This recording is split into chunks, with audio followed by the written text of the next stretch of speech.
episode 45 of Board Game Blitz, a proud member of the Dice Tower Network and a podcast about all things board games that you can listen to in less time than it takes to decide which games you haven't played in 18 months that really don't need to stay in your collection. Board Game Blitz is sponsored by Grey Fox Games. This week, we're talking about culling your collection. First, we discuss a few games we've played recently, like the Ravens of Thri Sahashri, Seikatsu, and Muse. Then, we discuss the art of culling. We share how we cull, or if we do at all, and we share some culling strategies from our listeners. Finally, we wrap things up with a look at the etymology of the word cull. And now, here are your hosts, Ambie, Cassadi, and me, Crystal. Ambie, I see you've been playing something recently that I have a great deal of interest in, so I'd love to hear about it. Yeah, so I've been playing the Ravens of Thri Sahashri with my husband Toby. The Ravens of Thri Sahashri is a two-player cooperative card game, and it's asymmetrical. The designer is Kuro, and the artists are Hanbagu, Rapan, and Romanu, and it's published by Manifest Destiny and Osprey Games. Manifest Destiny was in Japanese, and Osprey Games is English 2nd edition. The game lasts about 30 to 45 minutes, and the Ravens of Thri Sahashri has really beautiful art, I think, and the cards are big. It's anime-style art with black and white images with colored overlays, so I think it's really pretty on the cards.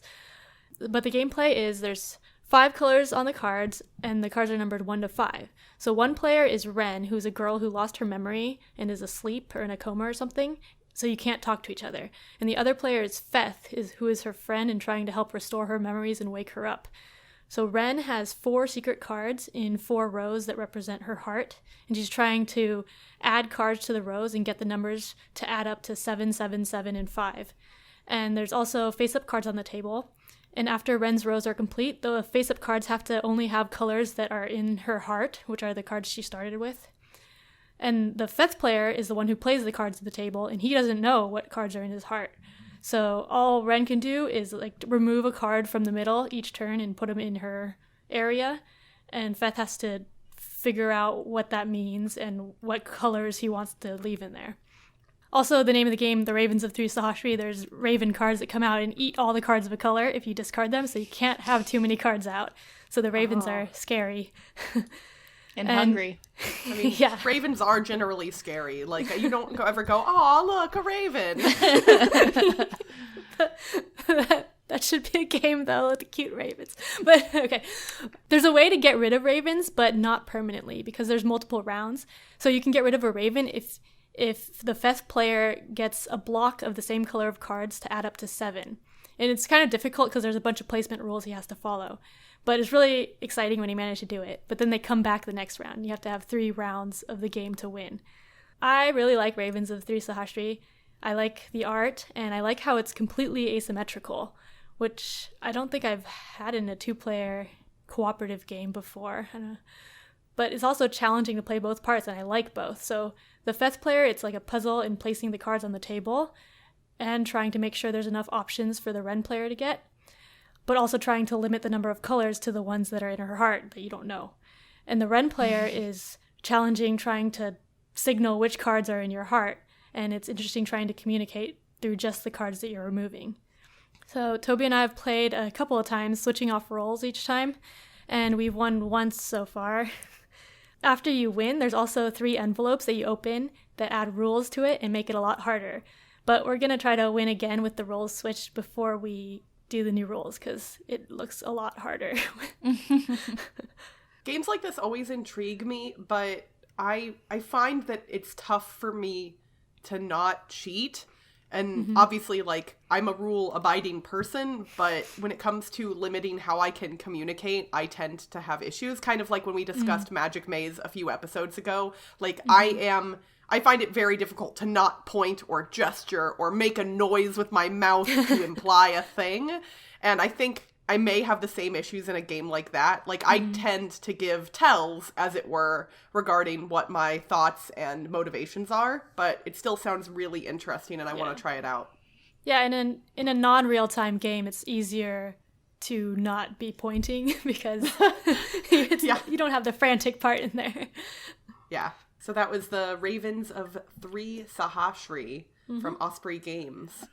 For Christmas, I got a copy of Seikatsu from my mother, which was released in 2017 and plays 1 to 4 players. Though after a handful of plays, I will say it's best with 2 or 3, and it'll play in about 15 to 30 minutes. Seikatsu, for me, has some of the most satisfyingly clinky tiles. And really at its core, it is just a simple tile laying game, but you can't help but like shake the bag that the tiles are in because it's just such a satisfying sound. The tiles are nice and heavy, and they have this beautiful art of birds and flowers on them. And so in Seikatsu, like I said, it's a tile laying game. You're placing tiles and gaining points for the placement of birds next to each other. And then at the end of the game, you gain points by having flowers of the same type in a row coming from your pagoda. So each person is going to score their rows differently because the pagodas are placed on 3 different spots around the board. The interesting thing is the 4-player game, which I actually haven't had a chance to play yet, but you play in teams. Because there are only 3 pagodas on the board, so 4 people can't have their own pagoda to score off of at the end of the game. So I am interested to see how the 4-player game works and also how the solo game works. Seikatsu is definitely a filler. It takes, like I said, 15-30 minutes to play, but it's lovely, and just the satisfying heft and clank of the tiles just makes me want to play it all the time. That's it. That's Seikatsu. Awesome. That sounds cool. And I'm similar to you. Like, the sound or the feel of things, the aesthetic of a game can really, like, just make me happy. Yeah, and I'm looking at pictures of it on BGG, and it looks really it's so pretty.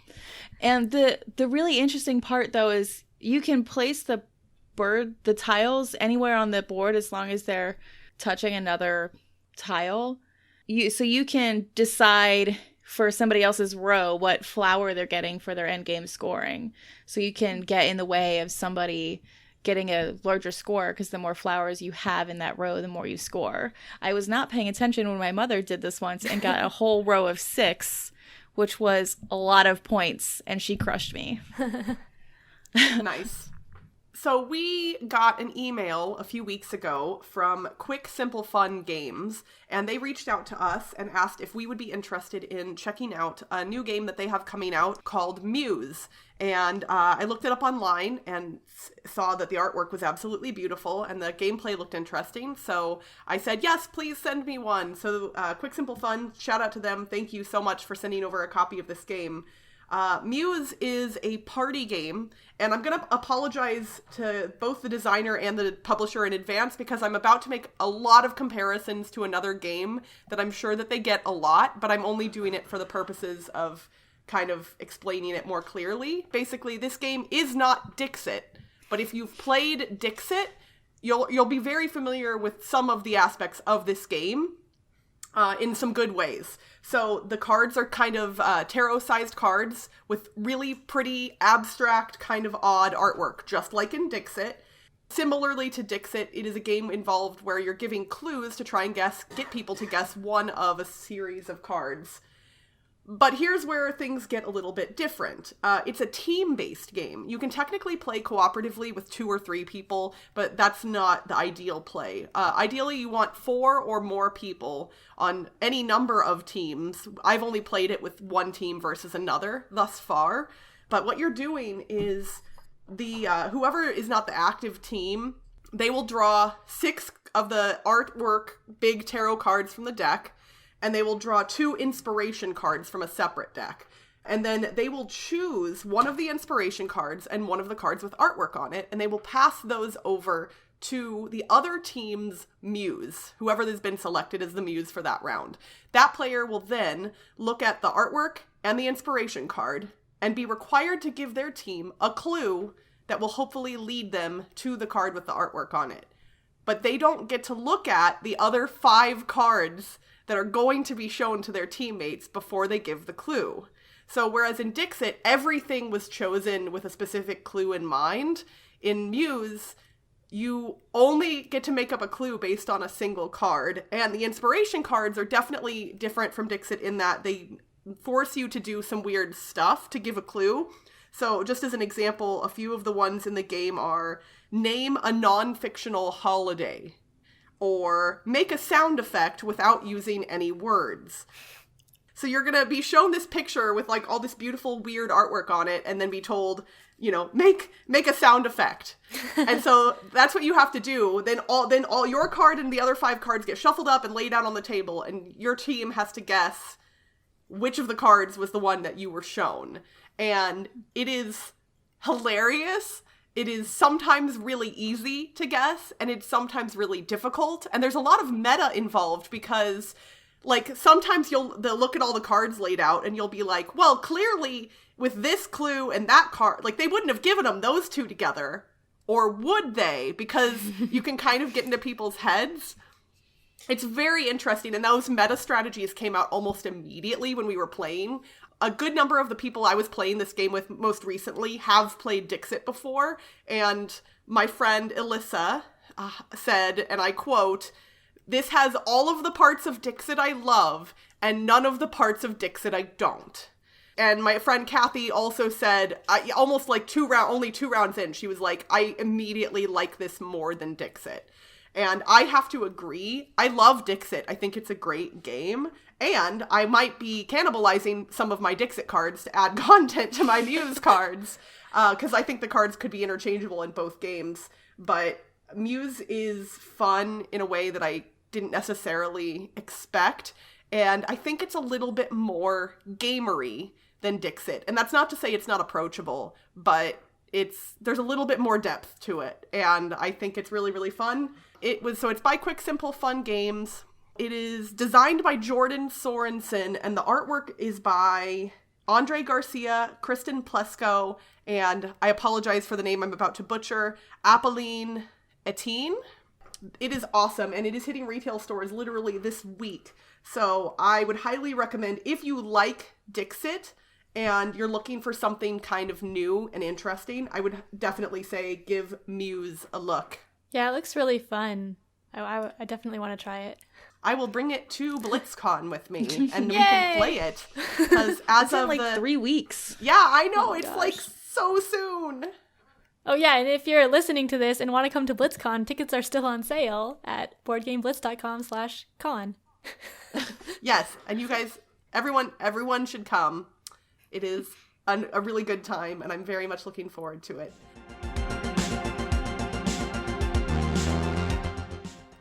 As 2018 gets up and running, like we're now heading into February, we had some people reach out to us both through our feedback survey a couple of months ago and through our Slack channel, which all of our patrons have access to. But they all were kind of saying, hey, could you guys talk about how you cull your collection, or what you do when you cull your collection, and kind of give us some tips and advice in that regard. And we said that was this is a good time for that kind of an episode. New year, new everything, spring is coming soon.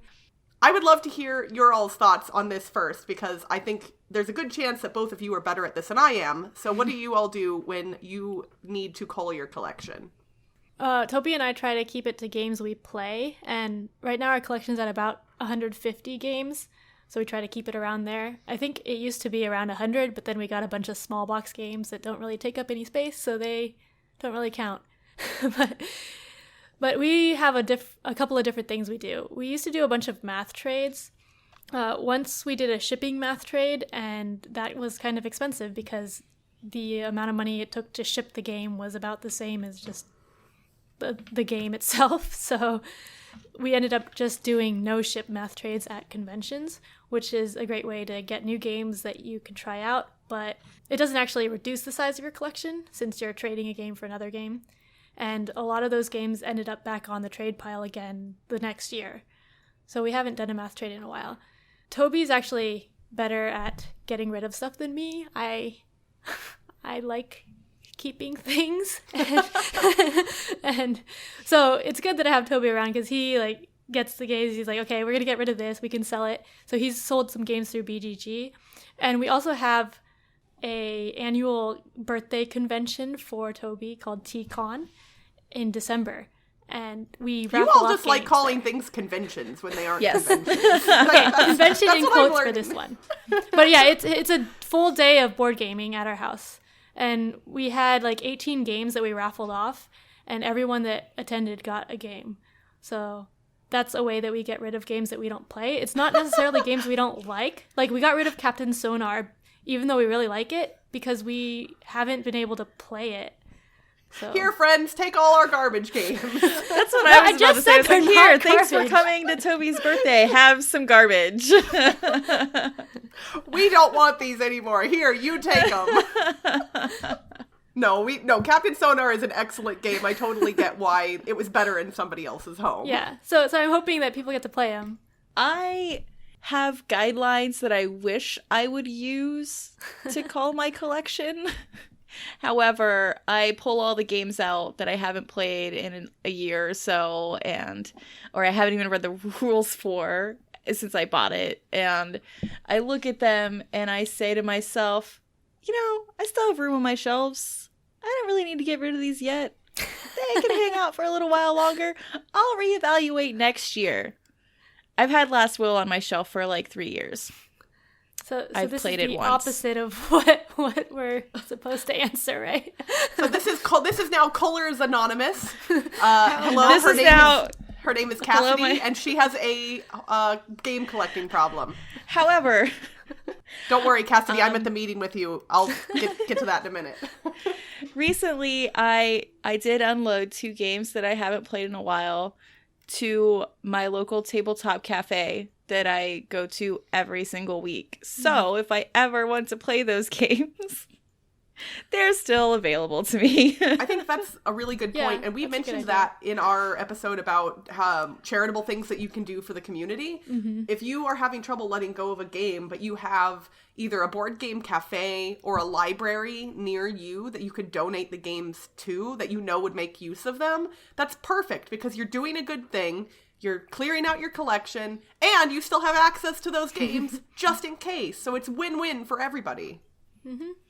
And at the beginning of 2017, actually, I did sell quite a few through my local board game group, because we're over 1,000 members on Facebook.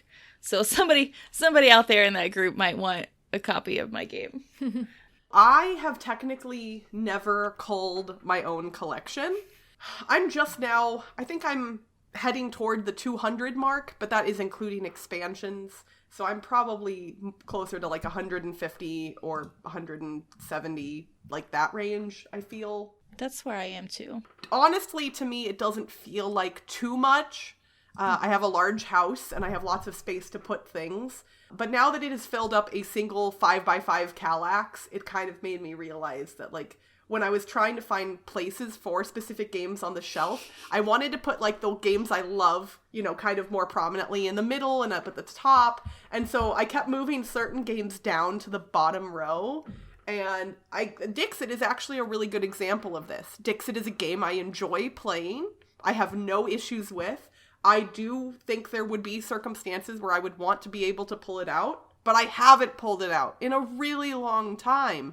And I don't necessarily need to own it anymore. And those are the games that I feel like I should possibly be letting go of. But it's hard, and I just keep acquiring new games. And I'm definitely not to the point where I want to do a one-in, one-out situation like Tom Vassell of the Dice Tower does.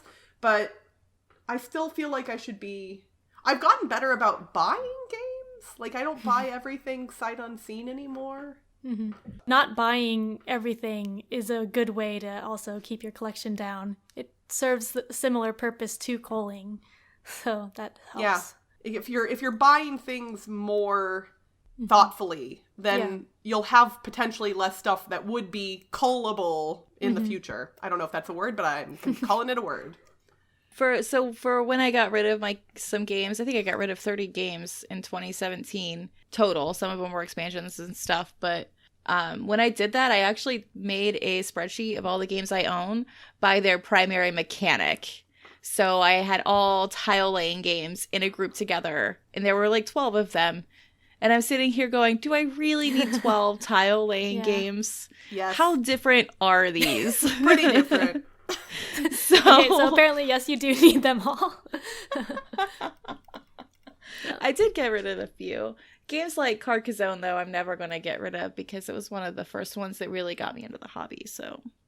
And Yeah. that actually kind of is a good segue into, we may not be great at culling, but some of our community members and listeners are, and provided some really good information. We put a call out a few weeks ago on our Board Game Geek Guild and our Instagram page asking people how and why they cull their collection, and we got some great responses. So we're going to share a few of those with you all, and hopefully it'll be more helpful than us just sitting here saying we hoard our board games. Board hoarders. That's the new name of this podcast, apparently. So the Crafty Players on Instagram said, I do cull my collection from time to time. There's no specific trigger for it, just when it feels right. Though usually I keep my collection between 50 and 75 games. When I cull, I use the Marie Kondo method. If I'm not excited or eager to play the game, if it doesn't immediately trigger positive feelings, it's on the trade pile. Is that the Japanese thing? Yeah, Yeah. that's the... If it doesn't bring you joy when you immediately see it. I've actually never put that into... I've put that into practice with my clothes before, but not my games. I kind of would be afraid to do it with my games. But yeah, I guess that's a good way to decide if you want to keep a game or not. Yeah. Moderator Chris shared his culling questions, or how he calls his collection, with us on BGG. This is actually how I would like to cull my collection. And these are things that I ask myself every year when I consider culling my collection. But then I get all weepy and sad about getting rid of my games because I don't know why. Anyway, Chris says these are the 3 questions that he asks himself about his collection each year. Have I played this in the last 12 months? Am I likely to play this in the next 12 months? Do I have a sentimental attachment to this game? As in, there are some games which may never come off the shelf again, but I have enough warm and fuzzy memories of them to let them stick around. If the answer to all 3 of these questions is no, I put the game on the chopping block. Then, my wife examines all the games on their way to oblivion and rescues a few she'd like to keep around. Any games that fail this final test are used to trade, sell, or raise money for charity. That's good. This is exactly what I've thought about doing every year, and I just never can. Yeah, my problem is that I answer yes to the questions when I should be answering no. Like the question of, am I going to play this in the Yeah. next 12 months? Of course I'm going to play this in Yeah. the next year, obviously. And Cut to then 12 months don't play it. later with a layer of dust on top of the game. Yeah, this has happened for me, and then... But yeah, Toby answers no to everything for, like, most of the games, and I'm like, no, we're gonna play it again. He's like, are you sure? I'm like, no. You can't get rid of this 20th tile A game we have. So I found a like-minded person in our BGG guild, user the Mr. Sean. He says, I am a terrible, no good, very bad culler. And as soon as I read that, I was like, oh yeah, we're like-minded.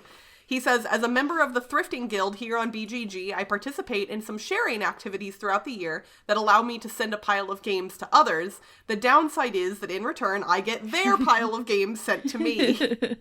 I am also fortunate to have a large game room, many shelves, and an understanding wife. So even with a very large collection, I have not needed to do any serious culling yet. And I think that's probably similar for a lot of people. Because if you're in a small space, I think you learn how to cull more quickly because you have to out of necessity. Whereas if you're like me and you have space to put things, there's less motivation to get rid of stuff. So I feel you on that, the Mr. Sean.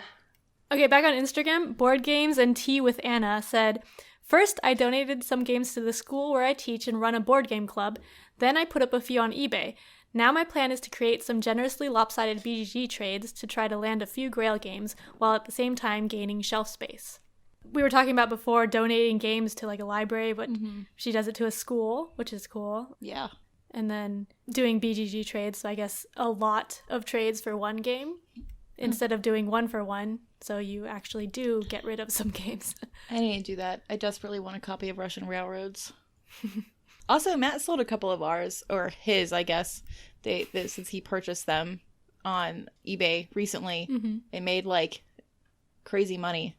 Lizzie from BGG told us, we had a big cull fostering scheme for our games when we moved onto our narrow boat. I just have to take a minute. She moved onto a boat, And I'm kind of jelly and want to live on a boat. Lizzie, you're living the dream, and we salute you. That's awesome that you're on a boat. So she says we were moved onto a narrowboat because she is only wee, so we couldn't fit all of our games in. I usually think about a Cull when there's a math trade or I'm going somewhere with a bring and buy, though I guess neither of those necessarily reduce the number of games so much as just change which ends you have. And our last comment that we will read is from Jesse Metcalf on Board Game Geek. So he actually commented on what moderator Chris had already said, saying that he echoed thinking that was a great method for deciding what to trade or sell. And he added that he constantly curates his game collection, including his RPGs, video games, and etc. He said he realized his desire to play games often dwarfed his ability to do so. So he was ending up with games in his collection that he really wants to play but won't because of time or player constraints. So he uses Facebook, some board game buy-sell trade groups there. He's also posted stuff on Craigslist and had a little bit of success selling games there. And then he said there are some friendly local game stores that he's done game trades at as well. And then he makes another comment that kind of rung true with me. He says, I wish I could feel more comfortable with the math trades on BGG. I look at the online want list generator and Abecorn, and they seem very user unfriendly to me. If someone wants to take the time to teach me how to use these, especially in conjunction with forum posts, I would appreciate it. And I'm kind of in a similar boat, Jesse. Math trades seem like a really cool, good idea. And I've looked at them and I recognize how they work in abstract, but actually getting into them and utilizing them online has kind of been intimidating for me. So I've never done it before. I've done a few, as I mentioned before. I've also organized some. I haven't used Abecorn, but I've used the online want list generator. So it is kind of unintuitive looking, and the interface is kind of ugly, but it works pretty well. And if you need any help, I could help. Awesome. There's also a lot of threads on how to use it that might be helpful, but it's a lot of reading. So maybe we could do the most boring Twitch stream ever, and we could just have you teach people how to do math trades live on Twitch. I honestly think, wow. I think we may get some interest in a video like that, truthfully. I'd be curious. People tell me, I was half joking, but if people think that that's something that genuinely might get some interest, let us know. Maybe not a live stream, but maybe just like a how-to video. Yeah, nobody wants to watch Crystal try and learn something complicated live. This whole conversation just gave me an idea about talking to the tabletop cafe that I go to all the time about doing like a flea market sort of thing. Yeah. That could be fun. Yeah, a lot of places do flea markets. I haven't actually been to one, but Victory Point Cafe, which is a board game cafe in the East Bay, which is kind of far from me, but kind of close. No. Anyway, it's too far for me to go to their flea market, basically. But they have a flea market once in a while. And I know that some stores do the thing where instead of just people coming in and exchanging cash, they'll come in and they'll pay the game store for the game that they're purchasing from the other person, and then they'll give that other person's store credit for like their retail section or food and drinks or whatever. So that way it benefits the game store as well. Yeah, I would want to make it benefit them, obviously. I wouldn't want them to just be like a house for everybody to trade their games, because that'd be terrible. It's a nice service to offer, but yeah, like figuring out a way to make it tangible. Of course, then if you get store credit, you're just going to buy more games. So yeah. Well, honestly, I just spend it on food and drink since I'm there every week. There you go. Personally, anyway. So we would love to hear from more of you.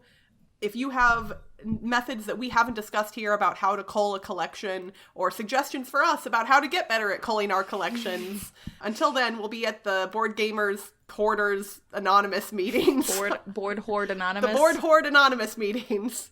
Hello, my name is Crystal, and I am a board game hoarder.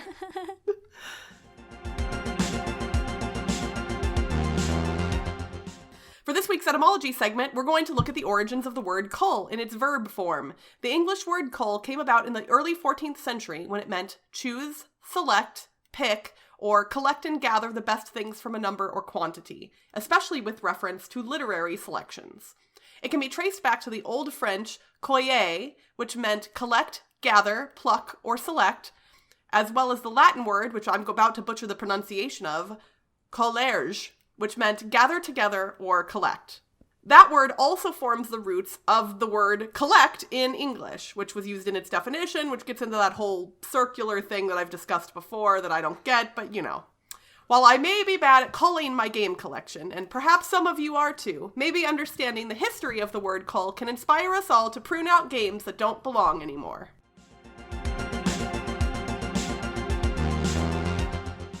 We have an important announcement for all of you Blitzketeers out there, and it is not a happy one, but it is not necessarily sad either. It's some changes are going to be made to the show, and I am going to let Cassadi explain a little bit more to you what that is.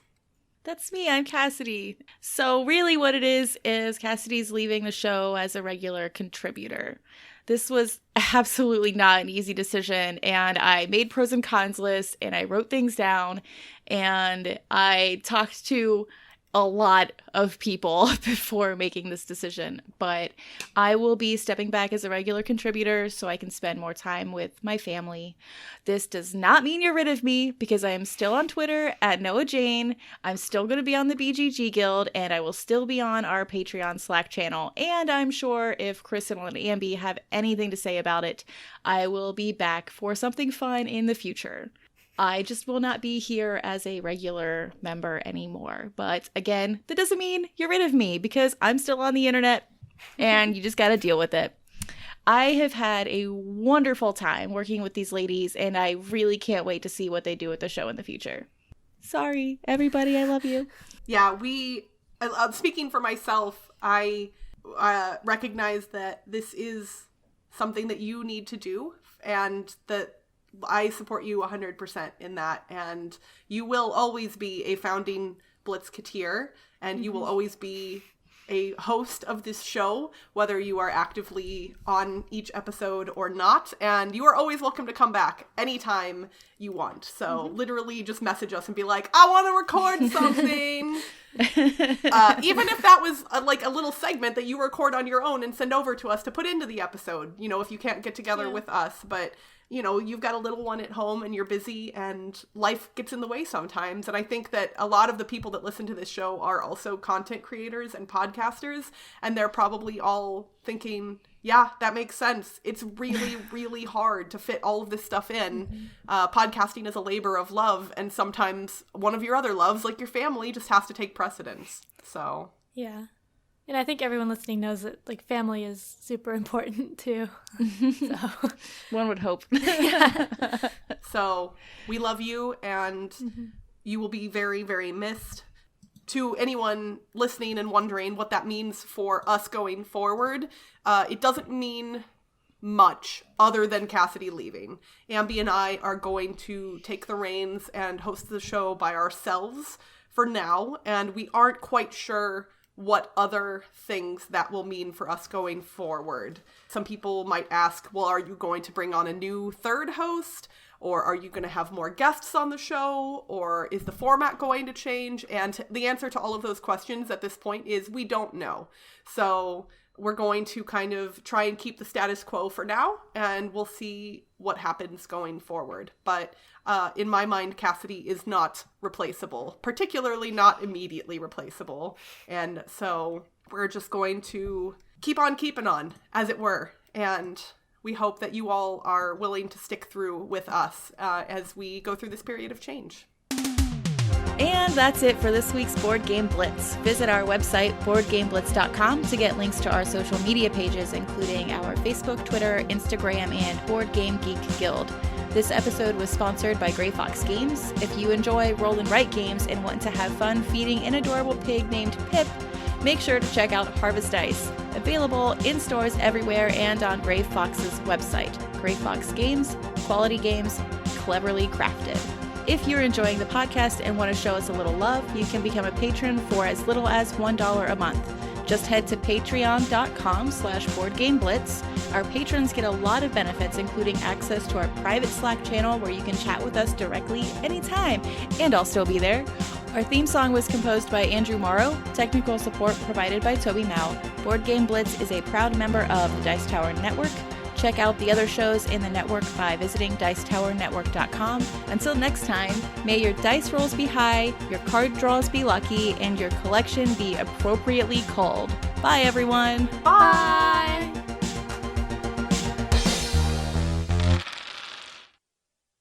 What do you blah blah blah blah? That'll be in bloopers. Everything was going so well.